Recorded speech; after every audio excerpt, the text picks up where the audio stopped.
नमस्कार दोस्तों, मैं हूं आपके साथ आशीर्वाद। स्वागत करता हूं दीक्षांत आईएएस के यूट्यूब पोर्टल और ऐप पर। जी हां दोस्तों, हम जुड़ चुके हैं आपके साथ आशीर्वाद 360 शो में, जब हम चर्चा करेंगे आपके साथ। आज टॉपिक है फॉरेक्स रिजर्व का। जी हां दोस्तों, पेपर 3 इकोनॉमी में काम आएगा टॉपिक आपको ये। कल तकनीकी कारणों से नहीं हो पाया तो उसके लिए क्षमा चाहूंगा, लेकिन आज प्रयास करेंगे इस टॉपिक को हम पूरा कर पाएं। तो जुड़ जाइए मेरे साथ, लाइक और शेयर का बटन दबा दीजिए और सबको मैं कहूंगा पहले तो नमस्कार। जी हां दोस्तों, शुरुआत करेंगे फटाफट आपके साथ। आ जाइए, लाइक और शेयर कर दीजिए सेशन को दोस्तों, सब्सक्राइब कीजिए हमारे चैनल को और जुड़ जाइए हमारे साथ इस प्रोग्राम में आशीर्वाद 360। जी हां दोस्तों, जहां मंडे टू फ्राइडे हम बात करते हैं आपके साथ एक टॉपिक पर समग्र चर्चा, एक कंप्रहेंसिव नॉलेज की। तो सर आज क्या करने वाले हैं हम लोग? आज हम करने वाले हैं दोस्तों फॉरेक्स पे चर्चा। फॉरेक्स पे चर्चा एक बहाना है, क्योंकि काफी कुछ मुझे सुनाना है आपको, यहाँ पर काफी कुछ बातें करनी है इस टॉपिक पर आपके साथ दोस्तों। आइए बता दूं मैं क्या क्या चर्चा करने वाला हूं इस टॉपिक पर आपके साथ। इस फॉरेक्स रिजर्व के बहाने हम लोग क्या करेंगे अगले 30 मिनट 35 मिनट के अंदर? तो फॉरेक्स की चर्चा करेंगे। फॉरेक्स कितना हो गया, क्या होता है फॉरेक्स, पहली बात तो क्या है फॉरेक्स, व्हाट इज फॉरेक्स, इसकी बात करेंगे आपके साथ। ये फॉरेक्स क्या है बात करेंगे दोस्तों। इसके कंपोनेंट या इसके भाग क्या क्या होते हैं, इसके कंपोनेंट किन किन से मिलकर बनता है, इसके अवयव क्या होते हैं, क्या क्या शामिल होता है फॉरेक्स में, इसकी बात करेंगे आपके साथ। अदर देन बात करेंगे हम लोग वाई वी नीड फॉरेक्स, आवश्यकता ही क्यों है फॉरेक्स की हमको, इसकी चर्चा मैं करूंगा आपसे यहाँ पर। आवश्यकता क्या है फॉरेक्स की, ठीक है सर। इसके अलावा हम बात करेंगे फॉरेक्स के एक इतिहास के बारे में, छोटा सा हिस्ट्री लेंगे कि इंडिया का फॉरेक्स का लेवल क्या रहा है पिछले कुछ सालों में, इसकी चर्चा करेंगे। और मेन टॉपिक जो होगा दोस्तों मैं चर्चा करूंगा यहाँ पर फॉरेक्स के बहाने में चर्चा जो करनी है आपके साथ, वो इंपॉर्टेंट डिबेट ये होगी कि हमारा फॉरेन डेप्ट या हमारा विदेशी ऋण, एक्सटर्नल डेप्ट जो है, इसको कैसे देखा जाए फॉरेक्स के कंटेस्ट में। जी हाँ, बाह्य ऋण, इसको कैसे देखा जाए फॉरेक्स के कंटेस्ट में, इसको भी मैं देखूंगा, बात करूंगा आपके साथ यहाँ पर। तो फटाफट लाइक और शेयर कीजिए दोस्तों। चालू करने वाले हैं इस चर्चा को हम लोग, अगले 30 से 35 मिनट के अंदर इस टॉपिक को हम लोग पूरा करेंगे आपके साथ। आइए दोस्तों, शुरुआत करते हैं इस टॉपिक की आपके साथ। आज का टॉपिक हमारा फॉरेक्स के अवयव के बारे में। पहली बात तो न्यूज क्या है सर, क्या चर्चा में है, क्या है फॉरेक्स दोस्तों। इस न्यूज पर चर्चा जो आई है हमारे पास, वो आई है यहाँ पर कि देश का फॉरेक्स रिकॉर्ड स्तर पर पहुंच गया है। देश का फॉरेक्स पहुंच गया दोस्तों रिकॉर्ड स्तर पर। कितना हो गया है सर, आइए ढूंढते हैं आपके साथ दोस्तों। तो देश का फॉरेक्स हो गया है 555 बिलियन डॉलर। जी हाँ, सही सुना आपने, 555 अरब डॉलर बोल लीजिए अपनी भाषा में, या बिलियन डॉलर बोल लीजिए दोस्तों। लाइफ टाइम हाई है ये, लाइफ टाइम हाई मतलब आज तक इतना कभी नहीं था देश का फॉरेक्स। देश का विदेशी मुद्रा भंडार, फॉरेन एक्सचेंज रिजर्व कभी नहीं था इतना जितना कि अभी हो गया है। तो बहुत ज्यादा है देश का विदेशी मुद्रा भंडार, 555 अरब डॉलर का हो गया है दोस्तों। ठीक है, यहां तक कोई समस्या नहीं है हमारे पास। आइए बात करें इसके बारे में और चर्चा करें आपके साथ। हिंदी में देख लीजिए एक बार। तो 16 अक्टूबर को जो वीक खत्म हुआ है, याद रखिएगा हर वीकली डेटा जारी होता है इसका, हर वीक डेटा जारी होता है। कौन जारी करता है? आरबीआई जारी करता है। तो हर सप्ताह आरबीआई डेटा जारी करता है कि देश का विदेशी मुद्रा भंडार कितना हो गया है। तो इस बार लगभग, पिछली बार था 551 के आसपास, लगभग 4 अरब और बढ़ गया, अब हो गया ये 555 अरब डॉलर। जी हाँ दोस्तों, 555 डॉलर। क्या कारण है बढ़ने के, क्या क्या इसके अंदर शामिल होता है, बात करेंगे आपके साथ दोस्तों। आइए कंपोनेंट क्या है इसके, कंपोनेंट की बात कर लें आपके साथ। तो डेटा हमारे पास है। डेटा क्या है सर, फॉरेक्स क्या है? हमारे आरबीआई के पास कितनी विदेशी मुद्रा है, कितना डॉलर है, कितना येन है, युआन है, पाउंड है, स्टर्लिंग है, उसके पास यूरो है, उसके पास कितना गोल्ड है, कितने एसडीआर रखे हैं, सबको मिला दीजिए। आरबीआई के पास कितनी विदेशी मुद्रा है, इसका नाम होता है फॉरेक्स हमारे दोस्तों। ठीक है, यहां पर आप देखें एक बार चर्चा सुन लीजिए। तो कितना फॉरेक्स है? 555 बिलियन डॉलर का फॉरेक्स है। अब आते हैं इसके कंपोनेंट क्या क्या है सर। कंपोनेंट बचपन से पढ़ते आ रहे हैं इसके, यूपीएससी का फेवरेट क्वेश्चन है। कंपोनेंट क्या है सर इसके? अगर हम बात करें कंपोनेंट में क्या क्या आता है आरबीआई, इसकी बात करें कंपोनेंट में हम चर्चा करें आपके साथ, तो हमारा विदेशी मुद्रा भंडार है। इसके 4 कंपोनेंट होते हैं दोस्तों, 4 चीजें इसमें शामिल होती हैं। ऑन योर स्क्रीन आप देख सकते हैं मेरे साथ क्या क्या आता है विदेशी मुद्रा भंडार में। 4 तत्व, 4 अवयव, 4 कंपोनेंट। पहला, विदेशी परिसंपत्तियां, फॉरेन करेंसी एसेट्स। विदेशी मुद्रा परिसंपत्तियां या फॉरेन करेंसी एसेट्स आती हैं। अब इसमें क्या है सर, आरबीआई के खजाने में कितना डॉलर रखा है, कितना यूरो रखा है, कितना येन रखा है, कितना पाउंड रखा है, और कितने डॉलर के बॉन्ड रखे हैं, कितने युआन के बॉन्ड रखे हैं। यानी आपके पास कितनी करेंसी है विदेशों की, उनके बॉन्ड कितने हैं, उनके शेयर कितने हैं, उनके कैश कितना रखा है आपके पास, इस सब को जोड़ लीजिए। इस सब को जोड़ लीजिए, फॉरेन करेंसी रिजर्व की बात कर रहे हैं दोस्तों हम लोग। तो विदेशी परिसंपत्तियां कितनी हैं, हो सकता है कैश फॉर्म में हो, नोट फॉर्म में रखी हो आरबीआई के पास, हो सकता है वो बॉन्ड रखा हो। बॉन्ड मतलब क्या सर, अमेरिका के सेंट्रल बैंक ने लिख कर दिया आरबीआई को कि जिसके पास ये कागज होगा मैं उस धारक को $500 अदा करने का वचन देता हूं। दे दिया उसने कागज लिख के आरबीआई को, आरबीआई ने कागज रख लिया, $500 दे दिए यहां पर किसको, उसने बैंक ऑफ अमेरिका को। तो आरबीआई वो कागज है, वो कागज क्या है अपने आप में, करेंसी का कागज है अपने आप में, वो $500 कागज है, बॉन्ड है अपने आप में एक प्रकार का वो। तो आरबीआई के बॉन्ड हो सकते हैं, नोट रखे हो सकते हैं, कुछ भी हो सकता है इसमें। तो फॉरेन करेंसी एसेट्स परिसंपत्तियां इस फॉर्म में हो सकती हैं आपके पास, या तो कैश रखा हो या बॉन्ड रखे हो या ऐसा कुछ और चीज रखी हो आपके पास। तो विदेशी मुद्रा परिसंपत्तियों में क्या क्या आता है ये तो याद रखिएगा। पहला जो कंपोनेंट है विदेशी फॉरेक्स का वो होता है फॉरेन करेंसी एसेट्स। इसमें करेंसी हो सकती है, बॉन्ड हो सकते हैं, डिबेंचर हो सकते हैं, मे भी विदेशी कंपनियों के शेयर भी हो सकते हैं, वो भी हो सकता है इसके अंदर रखे जाए, आरबीआई रख ले इसको यहाँ पर। तो पहली चीज होती है विदेशी मुद्रा परिसंपत्तियां या फॉरेन करेंसी एसेट्स की बात कर रहे हैं हम लोग यहाँ पर दोस्तों। तो पहली चीज हमारे पास जो इसमें काम की है वो है विदेशी मुद्रा परिसंपत्तियां, फॉरेन करेंसी एसेट्स, जिसमें आमतौर पर कुछ भी हो सकता है, कोई भी चीज हो सकती है इसके अंदर। FCA शामिल करते हैं, पहला होता है FCA सर।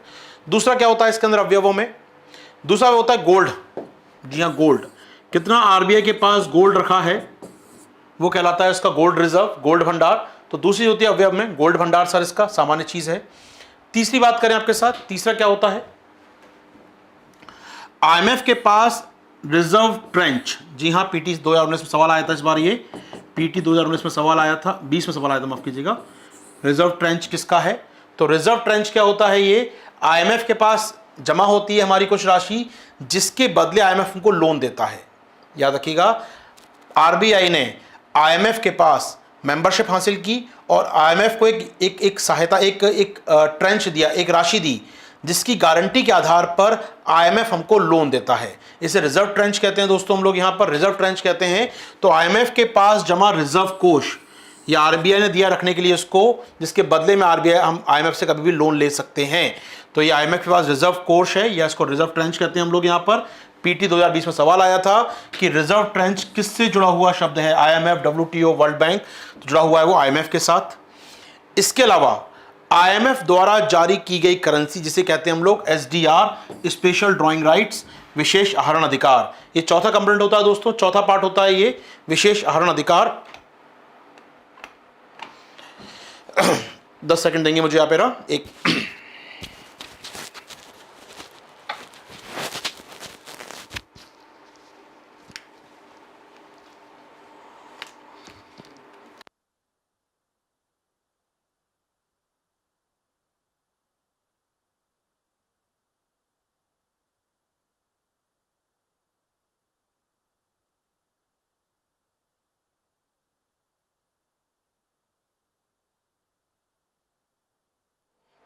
चलिए दोस्तों, चलिए कंटिन्यू करते हैं आपके साथ। मैं बात कर रहा था चौथा कंपोनेंट होता है SDR का दोस्तों, SDR विशेष आहरण अधिकार, जहां पर IMF द्वारा जारी की गई अपनी करेंसी कितनी रखी आरबीआई के पास, ये शामिल होता है। तो चार चीज़ हो गई दोस्तों, आपको याद हो गया होगा, चारों चीज़ें याद कर लीजिए, कोई एक बार देख लीजिए यहाँ पर। तो चारों जो हम लोग बोलते हैं, SDR कितना है, गोल्ड कितना है, रिजर्व ट्रेंच कितना है और FCA कितना है, चारों पॉइंट याद हो गए। चलिए आगे बढ़ते हैं स्पीड में। ये तो हुआ सर कितना कंपोनेंट क्या क्या होते हैं, ठीक है। अगला सवाल मेरे भाई है, सर क्यों बढ़ गया इतना, $555 कैसे हो गया, ये कैसे हो गया, आखिर इतना बड़ा विदेशी मुद्रा भंडार हमारा कैसे हो गया। आइए ढूंढते हैं आपके साथ, रीजन बता दूं मैं वो क्या क्या है हमारे बढ़ने का। आखिर भारत का फॉरेक्स इतना ज्यादा कैसे हो गया है, क्या रीजन इसके पीछे सर। तो पहला पॉइंट जो सामने आता है यहां पर, जो आरबीआई बता रहा है हमको, तो रीजन क्या है इसके। पहली बात तो भारत के FCA में वृद्धि हुई है, विदेशी मुद्रा परिसंपत्तियों में वृद्धि हुई है, ये कहना है आरबीआई का। विदेशी मुद्रा परिसंपत्तियों में यहाँ वृद्धि देखी गई है, ये कहना है आरबीआई का हमारे यहाँ पर, सुन लीजिए। ठीक है सर, कितना बढ़ गया विदेशी मुद्रा परिसंपत्तियाँ, बात कर लें आपके साथ। तो इसमें जो बढ़ना है इस बार, विदेशी मुद्रा परिसंपत्तियों को बढ़ना एक अहम हिस्सा रहा। अब तक जो विदेशी मुद्रा परिसंपत्तियाँ थी हमारी, वो लगभग 3.53 बढ़ गई हैं, लगभग $512 तो यही हैं। तो 555 में से 512 मानो में क्या है, केवल विदेशी मुद्रा परिसंपत्तियां, जिनमें काफ़ी इजाफा हुआ है, इस कारण ये बढ़ गया है यहाँ पर। ठीक है सर, गोल्ड भी थोड़ा बढ़ गया हमारे पास, गोल्ड भी थोड़ा बढ़ गया यहाँ पर। एसडीआर स्थिर बना हुआ है, यानी कुल मिलाकर आपका 555 पहुंचने का बड़ा कारण है वो है आपका एफसीए का बढ़ना। ठीक है सर, एफसीए बढ़ गया। एफसीए क्यों बढ़ता है? आपकी करेंसी का अवमूल्यन या अधिमूल्यन होगा। यदि आपकी करेंसी डेप्रिशिएट करेगी तो आपका एफसीए कम हो जाएगा। आपकी करेंसी एप्रिशिएट करेगी यदि उसका अधिमूल्यन होगा। अब सोचिएगा, बहुत सिंपल सी बात है, बहुत सिंपल सी बात सोचिएगा। मेरे पास डॉलर रखे हैं, ठीक है सर, डॉलर मेरे पास हैं, डॉलर रखे हुए हैं। अब मेरी करेंसी मजबूत होती है तो ज़्यादा डॉलर खरीद पाऊंगा मैं। पहले खरीदता डॉलर 60 रुपये डॉलर खरीद कर आता था मैं। अब मेरी करेंसी 40 रुपये में डॉलर मिल रहा है तो 40 रुपये दूंगा, डॉलर खरीद के लिए आऊँगा। तो अगर मेरी करेंसी अप्रिशिएट करेगी तो मेरी क्षमता बढ़ जाएगी डॉलर खरीदने की। नहीं समझ में आया? सोचिएगा, मान लीजिए ये डॉलर है और ये मेरी करेंसी है। पहले करेंसी 60 रुपये देता था मैं, डॉलर लेकर आता था। अब मैं 40 रुपये दूंगा, डॉलर लेकर आ जाऊँगा, तो डॉलर बढ़ेगा मेरे पास यहाँ पर कम दरों में ही। तो यदि मेरी करेंसी अप्रिशिएट करती है तो मेरे पास मेरा फॉरेक्स बढ़ सकता है। तो ये हुआ निश्चित तौर पर पिछले कुछ दिनों में इंडियन करेंसी थोड़ी सी अप्रिशिएट कर गई है, जिस कारण आपका एफसीए बढ़ गया है। चलिए आगे आते हैं हम आपके साथ। तो एफसीए बढ़ गया है, पहला कारण। तो दूसरा कारण यहाँ पर माना जा रहा है कि एफडीआई बढ़ गया है देश के अंदर।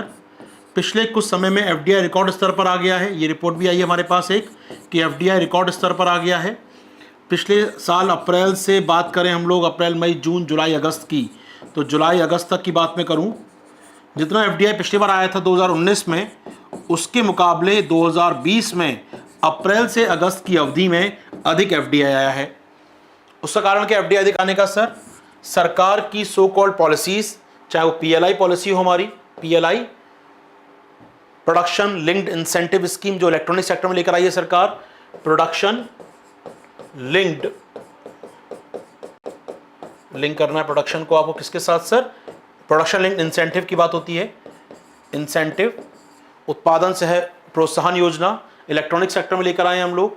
इसके अलावा एफडीआई बढ़ने का बड़ा कारण है अलग क्षेत्रों में निवेश बढ़ा है देश के अंदर। विदेशों में सस्ता लोन मिल रहा है लोगों को, और जब वो सस्ता लोन ले रहे हैं तो भारत में निवेश कर रहे हैं, भारत में आके वो निवेश कर रहे हैं। तो एफडीआई बढ़ गया है देश के अंदर दोस्तों, ये मानना है सरकार का एक बड़ा कारण है।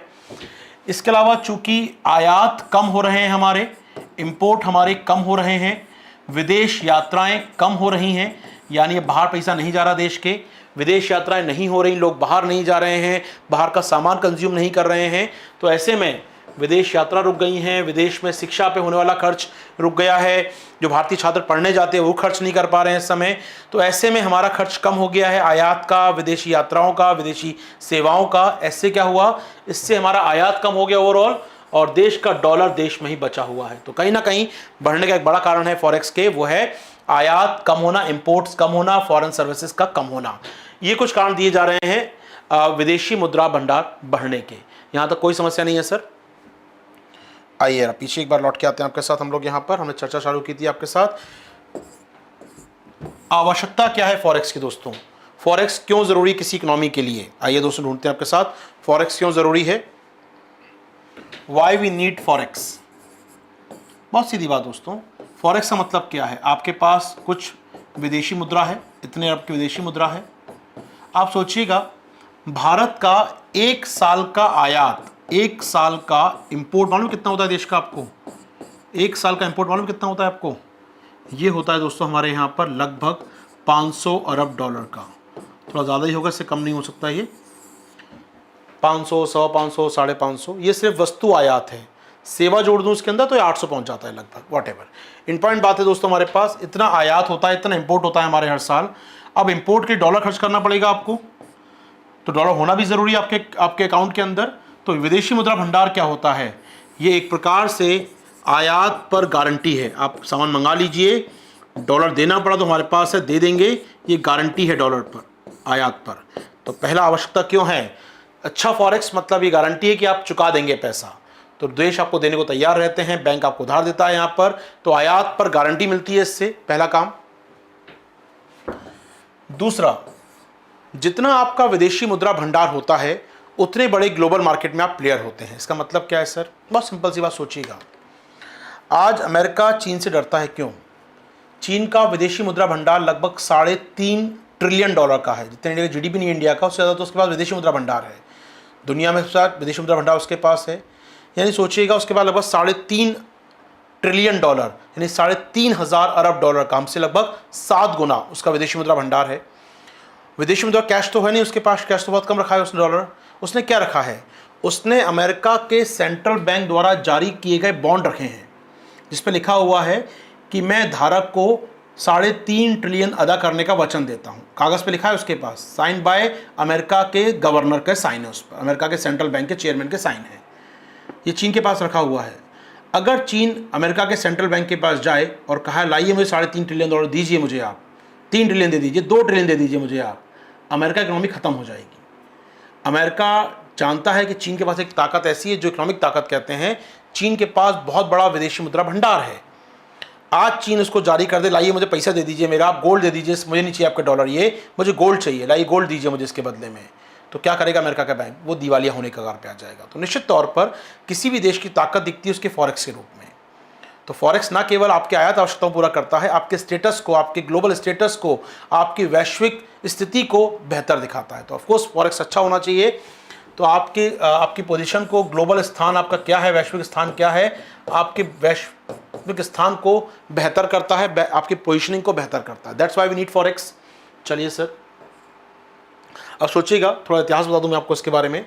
1991 में हमारे पास इतना फॉरेक्स भी नहीं बचा था, इतना विदेशी मुद्रा भंडार भी नहीं बचा था कि हम 15 दिन का आयात कर पाते। ये बात कही जाती है, 15 दिन का आयात करने लायक भी पैसा नहीं था हमारे पास। यानी कोई देश हमको क्यों उधार देगा, पैसा ही नहीं, आपका तो खजाना खाली पड़ा है। जब खजाना आपका खाली पड़ा है तो उधार नहीं देगा, कोई सामान नहीं देगा। हमें मजबूरीवश IMF के सामने हाथ फैलाने पड़े थे, लाइए IMF पैसा दे दीजिए हमको। तब IMF ने गोल्ड हमारा गिरवी रखा और उसके बदले में हमको पैसा दिया। काफ़ी अपमानजनक बात की स्थिति थी अपने आप देश में, कि देश का गोल्ड गिरवी रखा गया IMF के पास भर के, और फिर IMF ने हमको उधार दिया था देश को चलाने के लिए। दैट शोज़ कहीं ना कहीं कि फॉरेक्स होना कितना ज़रूरी है। और 1991 में जिस देश के पास 15 दिन के आयात का समय नहीं था, पैसा नहीं था, आज 2020 में आके हमारे पास इतना पैसा है कि हम लगातार 12 महीने तक आयात कर सकते हैं बिना निर्यात के। 500 बिलियन डॉलर से ऊपर का आयात हमारे पास हो चुका है, हमारे पास फॉरेक्स हो चुका है।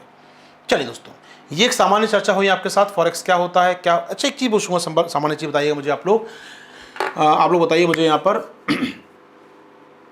कि जो फॉरेक्स होता है सर, ये जो फॉरेक्स होता है ये क्या पूरा RBI खजाने में रखा होता है, पूरा RBI के पास रखा है ये? मतलब मुंबई की जो ब्रांच है RBI की, हेडक्वार्टर है, वहाँ इतना पैसा रखा होगा, ये कोई लूट मार कर ले RBI के पास तो सब निपट जाएगा। तो कहाँ रखा है पैसा, ये समझिएगा। फॉरेक्स ना केवल RBI के पास होता है, बल्कि RBI द्वारा दुनिया भर के बैंकों में इसको जमा किया गया है। इसका मतलब 555 अरब डॉलर में से, मान लीजिए FCA है तो कुछ तो RBI के पास रखे होंगे, 100-200 के मान लीजिए। 50-60 इसने अमेरिकी बैंक में जमा किए होंगे, 50-60 इसने अमेरिका के सेंट्रल बैंक में जमा किए होंगे, यूरोप में, ऑस्ट्रेलिया में, जापान में, कहीं कहीं जमा कर रखे हैं इसने पैसे। तो आपके हाथ में बहुत नहीं है, लेकिन आपकी संपत्ति जमा उन बैंकों के अंदर, वहाँ से ब्याज मिलता है आपको और साथ ही साथ पैसे जमा है आपका वहाँ पर। तो याद रखिएगा, RBI विदेशी मुद्रा भंडार को एक साथ एक जगह नहीं रखता है, वो उसे डाइवर्सिफाई करता है। अलग जगह निवेश कर रखा है उसने, अलग जगह पैसा लगा रखा है उसने, उधार दे रखा है किसी को उसने। कुल मिला के है तो परिसंपत्ति मेरी ना, उधार दे रखा है मैंने, कोई बात नहीं, वो आ जाएगी तो काउंट हो जाएगा अपने आप में। तो ये सब चीज़ें क्या हैं, ये RBI की विदेशी मुद्रा है। पूरा RBI के खजाने में नहीं मिलेगा कभी आपको, कुछ भी नहीं होता, बेसिकली बहुत ज़्यादा नहीं होता, इतना होता है 10-15 दिन का काम चलता रहे। बाकी सारा पैसा इसने विदेश के बाहर जमा कर रखा है अकाउंट्स के अंदर, बैंक ऑफ इंग्लैंड में, बैंक ऑफ लंदन में, फेडरल बैंक में अमेरिका के कमर्शियल बैंकों में, वहाँ के डेप्ट मार्केट में, जापान के डेप्ट मार्केट में लगा रखा है पैसा भारत में। तो RBI का पूरा खजाना नहीं होता एक साथ, ये कुछ पार्ट होता है, बाकी लगा है दुनिया भर के बैंकों में। चलिए, ये तो बात हुई सर आपके साथ क्या होता है फॉरेक्स, क्या इंपॉर्टेंस है इसकी और कितना फॉरेक्स इंडिया का ऊपर नीचे हो रहा है। चलिए आगे बढ़ते हैं दोस्तों आपके साथ, नेक्स्ट टॉपिक पाऊंगा मैं। अगला टॉपिक जो चर्चा का बहुत इंपॉर्टेंट टॉपिक है आपके साथ, वो है एक्सटर्नल डेप्ट। इसको समझेंगे आपके साथ सर, एक्सटर्नल डेप्ट ये क्या होता है।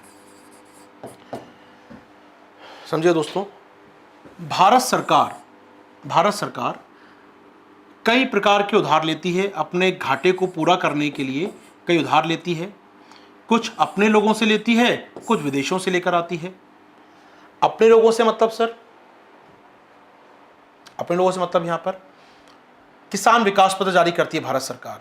मैं उसे खरीदता हूं 10,000 रुपये का, मैंने 10,000 सरकार को लोन दे दिया, सरकार में खर्चा पूरा करेगी, उससे घाटा पूरा करेगी।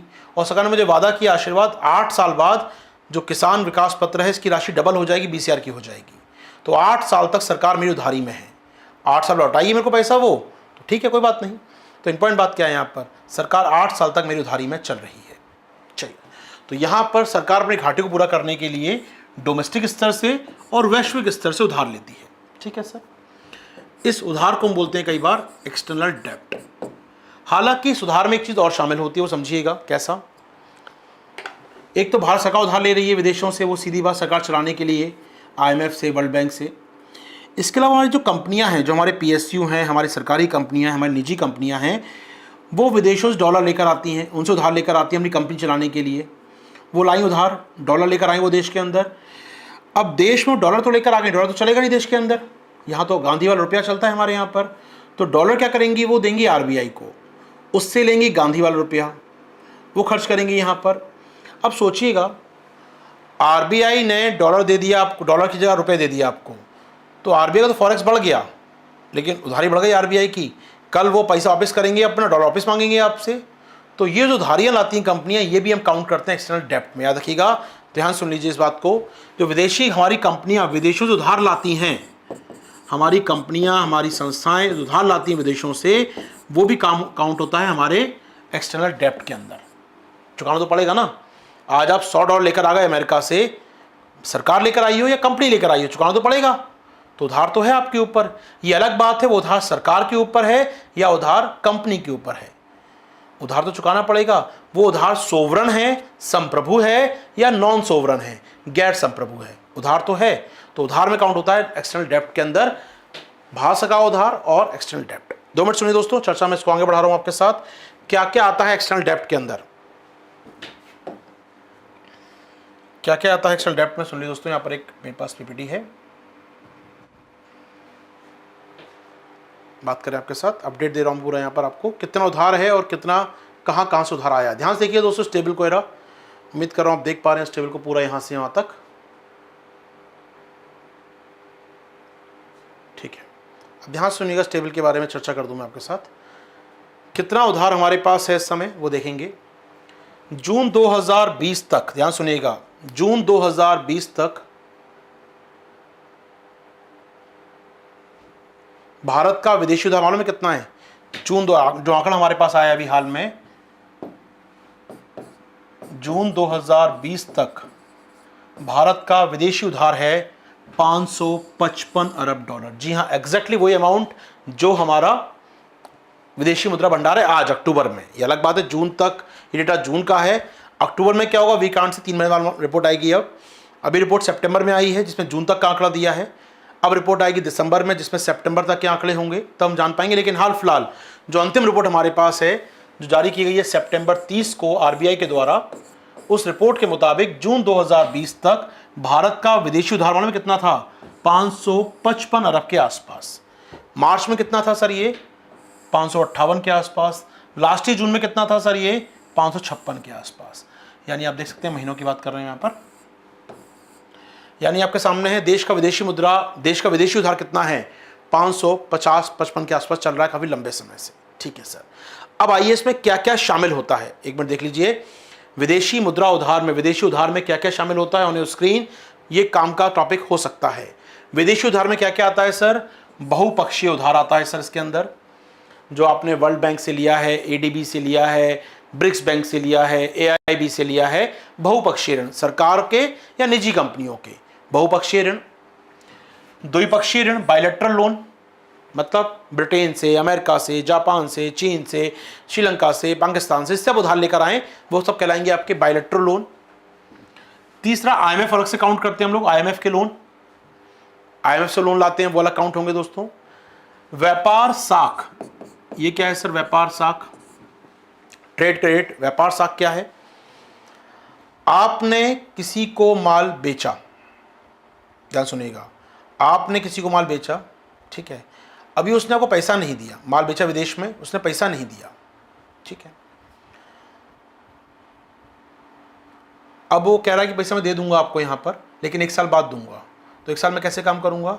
तो कहता है एक काम कीजिए, मेरा बैंक आपको उधार दे देगा, उधार ले जाओ, 1 साल बाद जब पैसा दूंगा आपको चुका देना इसका पैसा। या उल्टा केस देख लीजिए, हम बाहर से माल मंगाते हैं, सामान मंगाया मैंने बाहर से, पेमेंट नहीं किया मैंने, तो उधार हो गया ना मेरे ऊपर, उधार तो है, वस्तु मंगाई है, पेमेंट नहीं किया है, ये व्यापार साख है, साख पे दे दिया, हमारा उठा दिया उसने मेरे को, लेकिन पेमेंट करूंगा मैं 6 महीने बाद या 8 महीने बाद या 1 साल के अंदर पेमेंट कर दूंगा मैं उसका, लेकिन 1 साल तक वो उधारी तो है मेरे ऊपर ना। तो ट्रेड क्रेडिट क्या है, आपको माल दिया गया है और आपने अभी तक उसका पैसा नहीं चुकाया है। आप चुका देंगे 3 महीने में, 6 महीने में, 9 महीने में, 12 महीने में चुकाना ही पड़ेगा आपको यहाँ पर, लेकिन 12 महीने तक वो क्या कहलाएगा, उधार आपके ऊपर। उधार क्या कहलाएगा, वो ट्रेड क्रेडिट, व्यापार साख होती है दोस्तों। इसके अलावा वाणिज्यिक उधारियां, कमर्शियल बोरोइंग्स, कमर्शियल बोरोइंग्स जो हमारी कंपनियां लेकर आ रही हैं बाहर से, चाहे वो सरकारी कंपनियां हो या हमारी निजी कंपनियां हो, बाहर से उधार लेकर आ रही हैं, वही पार्ट होता है हमारे विदेशी उधार का। एनआरआई जमा, एनआरआई डिपॉजिट्स, इसका मतलब क्या है सर, हमारे जो एनआरआई भाई बंधु हैं जो विदेशों में रहते हैं, वो आके अकाउंट खोलते हैं एसबीआई के अंदर, अकाउंट खोलते हैं पीएनबी के अंदर हमारे यहाँ पर आके, वो तो उनके द्वारा खोले गए अकाउंट जो होते हैं सर, उनके द्वारा जो खोले गए अकाउंट होते हैं ये कहलाते हैं एनआरआई डिपॉजिट। मान लीजिए वो आया विदेश से और उसने जमा कर दिया $1 अरब हमारे एसबीआई के अंदर। अब जमा तो कर दिया, कल वापस मांगेगा हमसे, हो सकता है वो कल हमसे वापस मांगेगा इसका पैसा, वो तो देना तो पड़ेगा ना, उधारी तो हो गई हमारे ऊपर ये। तो एनआरआई द्वारा जमा किया गया पैसा कहलाता है हमारे यहाँ पर एंड डिपॉजिट, और ये उधारी है सरकार के ऊपर। इसके अलावा रुपी डेप्ट, ये भी होता है, वो छोटा अमाउंट होता है, बहुत ज़्यादा इंपॉर्टेंट नहीं है, बहुत छोटा सा होता है ये। रुपी डेप्ट मतलब क्या सर, आपने माल खरीदा है, आपको रुपया देना है किसी को। मान लीजिए कुछ देश ऐसे हैं जो रुपए में माल लेते हैं, जैसे ईरान की बात करें आप, या काफ़ी सारे देश दुनिया में ऐसे हैं, 2-4 हमारे आसपास के देश भी हैं जिनसे आप माल ले लो, उनको डॉलर नहीं चाहिए, उनको रुपया दे दो आप, वो रुपया वापस कर देंगे, आपसे माल ले जाएंगे वो लोग। तो ये रुपये का एक्सचेंज करते हैं कई देशों में। फिर समझिए आराम से, नेपाल है, नेपाल हमको सामान देता है और नेपाल कहता है एक काम को, डॉलर मत दो मुझे, तुम रुपये दे दो अपना, कि वहाँ करेंसी चलती है हमारी। भूटान हुआ, हमारी करेंसी चलती है, तो ये लोग कहते हैं ठीक है आप डॉलर मत दो, माल ले जाओ हमसे, डॉलर मत दो, रुपया दे दो हमको। तो डॉलर डेप्ट नहीं है ना, वो ट्रेड क्रेडिट है, लेकिन वो अपने आप में रुपया डेप्ट है, रुपी हमको देना है, देना रुपी है, लेकिन उधार तुम्हारे ऊपर है, विदेशी उधार तुम्हारे ऊपर है, तो होता है रुपी डेप्ट। ठीक है दोस्तों, इसके अलावा कई शॉर्ट टर्म डेप्ट होते हैं, लघु अवधि के ऋण होते हैं हमारे ऊपर, लघु अवधि के ऋण होते हैं कई प्रकार के, $106 बिलियन के लगभग लघु अवधि ऋण होते हैं। आमतौर पे उधार लिया है, देना है 12 महीने के अंदर, 10 महीने के अंदर, 8 महीने के अंदर हमको देना है अगर, तो उनको मिला दीजिए, तो कुल कितना उधार हो गया हमारा अपने एक्सटर्नल डेप्ट, इतना हो गया। तो कितने सेगमेंट आ गए, 1 2 3 4 5 6 7 8, तो 8 चीज़ों से मिलकर बनता है हमारा क्या सर, एक्सटर्नल डेप्ट, विदेशी उधार। याद रख पाएंगे दोस्तों हम लोग, फिर सुन लीजिए, विदेशी उधार मिलकर बनता है 8 अवयवों से, आपके स्क्रीन पर, multilateral, bilateral, IMF, trade credit, short term credit, या बात करें आपके साथ हम लोग एनआरआई डिपॉजिट, कमर्शियल बोरोइंग्स और रुपी डेप्ट की। तो इन 8 भागों से मिलकर बनता है विदेशी उधार हमारा। विदेशी उधार में याद रखिएगा, ऐसा उधार जो 1 साल के पहले चुकाना है, जो 1 साल के अंदर चुकाना है तो शॉर्ट टर्म कहलाता है। ऐसा उधार जो 1 साल के बाद चुकाना है लॉन्ग टर्म कहलाता है। ध्यान से सुनिएगा, 1 साल के अंदर चुकाना है तो शॉर्ट टर्म, और 1 साल के बाद चुकाना है तो लॉन्ग टर्म, याद रखिएगा। तो भारत के पास जो $554 अरब का उधार है, इसमें से 449 अरब, 554 में से 449 लॉन्ग टर्म है, लंबी अवधि का, यानी 1 साल के बाद चुकाना है। 105 बचा, वो क्या है, वो शॉर्ट टर्म है, यानी 1 साल के अंदर चुकाना है, याद रखेंगे। तो पूछ सकता है आपसे एग्जाम में यहाँ पर चीज़ें कि भारत पे जो विदेशी उधार है ज़्यादा कौन सा है, लंबी अवधि वाला या लघु अवधि वाला। तो भारत में उधार कौन सा है सर, लंबी अवधि वाला उधार ज़्यादा है। कितना है, लगभग आप देख सकते हैं 554 में से 449 कौन सा है हमारा सर, लंबी अवधि का उधार है। शॉर्ट टर्म कितना है, 20% के आसपास शॉर्ट टर्म है, 80% के आसपास लॉन्ग टर्म है, याद रखेंगे हम लोग। तो लॉन्ग टर्म कितना है 80%, शॉर्ट टर्म कितना है 20%। टोटल डेप्ट 555 के आसपास, जितना कि हमारा फॉरेक्स है। ठीक है सर,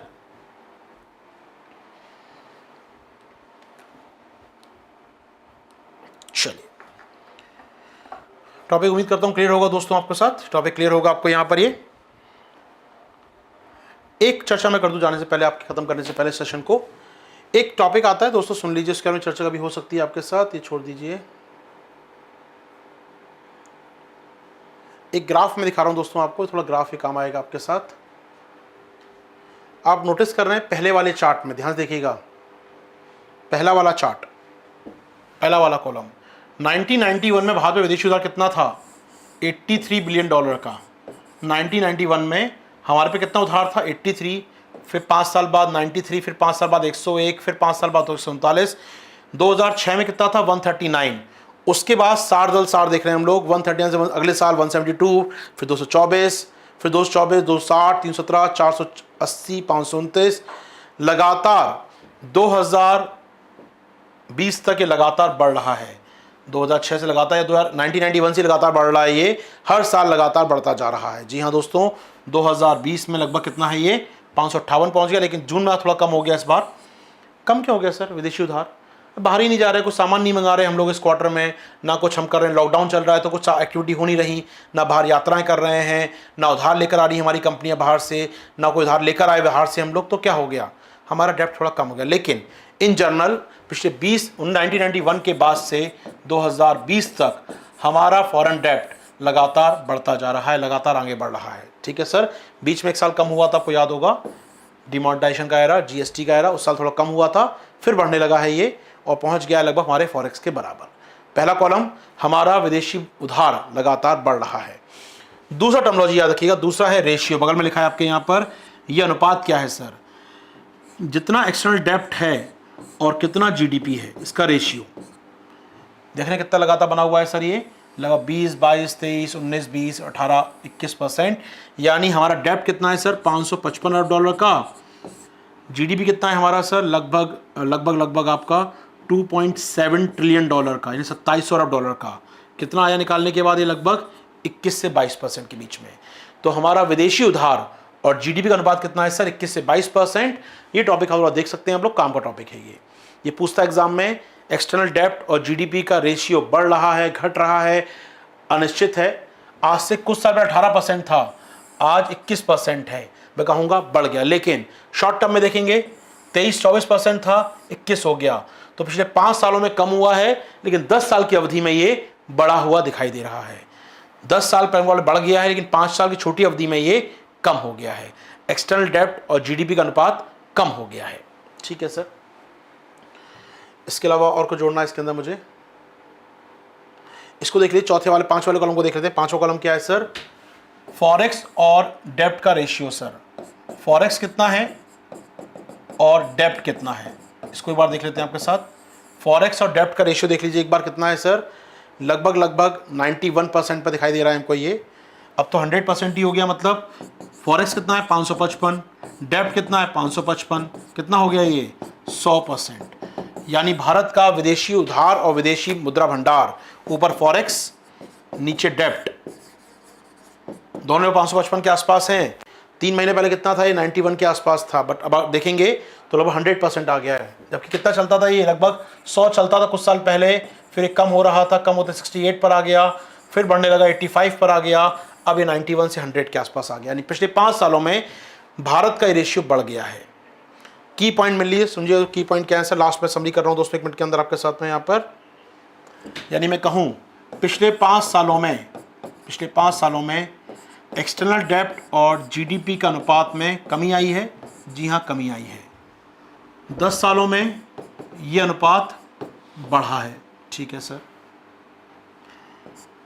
फॉरेक्स और ईडी के अनुपात में पिछले 5 सालों में सर वृद्धि हुई है।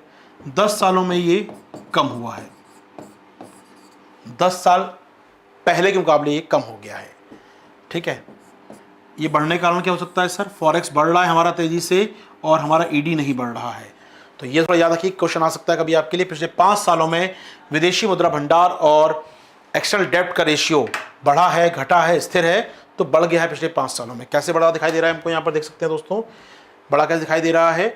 5 साल पहले कितना था ये? 68% था लगभग। 2014 में 68% था, 72, 74, 78, 80, फिर 85 हो गया लास्ट ईयर ये। तो 85 पर आ गया है ये, 68 से बढ़ता हुआ। निश्चित तौर पर हमारा यह रेशियो बढ़ रहा है। लेकिन 10 सालों में देखिए 112 था, कम होकर 85 पर आ गया। तो 10 सालों में कम हुआ है, लेकिन 5 सालों में ये बढ़ गया है। तो दोस्तों ये चर्चा मुझे करनी थी आपके साथ।